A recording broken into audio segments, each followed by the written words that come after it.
Shalom, shalom, haleluya. Selamat hari Minggu dan selamat pagi. Luar biasa, kita kembali berada di minggu kelima, minggu terakhir di bulan Oktober ini, tepatnya tanggal 30 Oktober tahun 2022.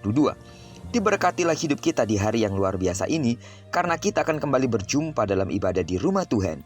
Karena itu siapkan hatimu dengan sungguh-sungguh, karena Tuhan akan melakukan sesuatu di tengah-tengah ibadah kita hari ini. Bagi jemaat yang harus beribadah di rumah, sebagaimana layaknya saudara mempersiapkan diri untuk pergi ke gereja, maka demikianlah persiapan saudara meski harus di rumah. Hormati kehadirat Tuhan, dan Tuhan akan melakukan sesuatu juga bagi saudara. Amin. Puji Tuhan, sebelum kita lebih jauh mempersiapkan diri untuk beribadah kepada Tuhan, izinkan kembali Tuhan bicara kepada kita lewat pembacaan Alkitab satu hari satu pasal. Dan mulai hari ini sampai 14 hari ke depan, kita akan bersama-sama dengan kitab Hosea.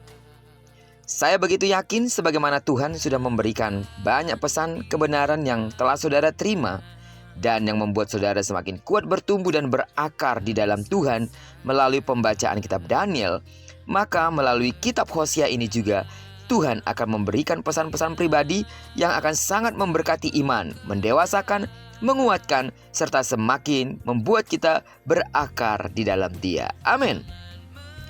Terima kasih terus atas kesetiaan sidang jemaat Tuhan yang telah melewati 12 hari bersama dengan Daniel.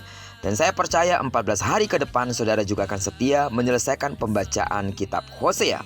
Percayalah, upah dan berkat spesial dari Tuhan untuk saudara senantiasa. Baiklah, di hari pertama ini marilah kita membaca kitab Hosea pasal pertama, ayat pertama sampai dengan ayatnya yang ke-11. Judul renungan kita hari ini, hasil sebuah ketaatan. Sebagai pengantar renungan ini, saya akan coba bacakan untuk kita ayatnya yang kedua. Ketika Tuhan mulai berbicara dengan perantaran Hosea, berfirmanlah Ia kepada Hosea, "Pergilah, kawinilah seorang perempuan sundal dan peranakkanlah anak-anak sundal, karena negeri ini bersundal hebat dengan membelakangi Tuhan." Sidang jemaat Tuhan, menjadi taat tidak selalu mudah, betul? Namun Hosea berhasil menunjukkan ketaatan dan berbuah berkat. Berkat itu tidak hanya bicara soal personal, tetapi juga secara nasional. Pasalnya, bangsa Israel pun mendapatkan janji keselamatannya kembali. Itu semua tak lepas dari Hosea yang memilih untuk taat kepada Tuhan, walau ia harus menderita. Hosea sebagai seorang nabi harus menjadi suami dari perempuan sundal. Ia menjadi ayah Yisrael, Lo-Rahama dan Lo-Ami. Ketiganya adalah anak-anak sundal. Syukur kepada Allah, pengorbanan Hosea tidaklah sia-sia. Cahaya pengharapan bagi Israel pun terbit bagai fajar di pagi hari. Sebelumnya Tuhan telah menolak Israel, namun setelah itu mereka disebut sebagai anak-anak Allah yang hidup. Allah juga mengatakan bahwa kelak mereka akan menjadi bertambah banyak jumlahnya. Lebih mengagumkan lagi, orang Yahudi dan Israel, yaitu dua kerajaan yang telah terpecah itu, akan bersatu kembali di bawah satu kepemimpinan. Kemasyuran Israel dan Yehuda pun dinyatakan kepada Hosea.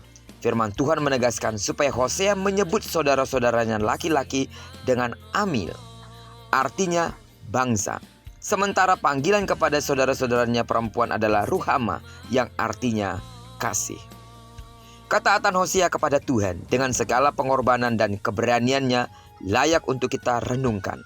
Ketaatan kepada Tuhan memerlukan keberanian, kerelaan, ketekunan, pengorbanan, dan keinginan untuk memuliakan Allah.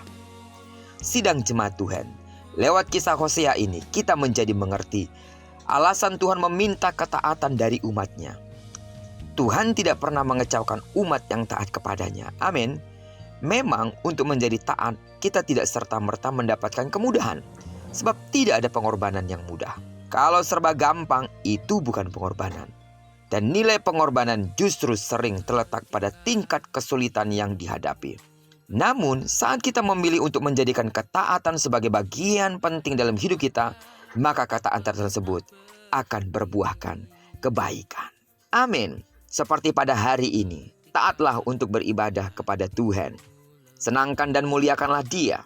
Berikan waktumu yang cukup untuk menyukakan dan menyenangkan Tuhan hari ini.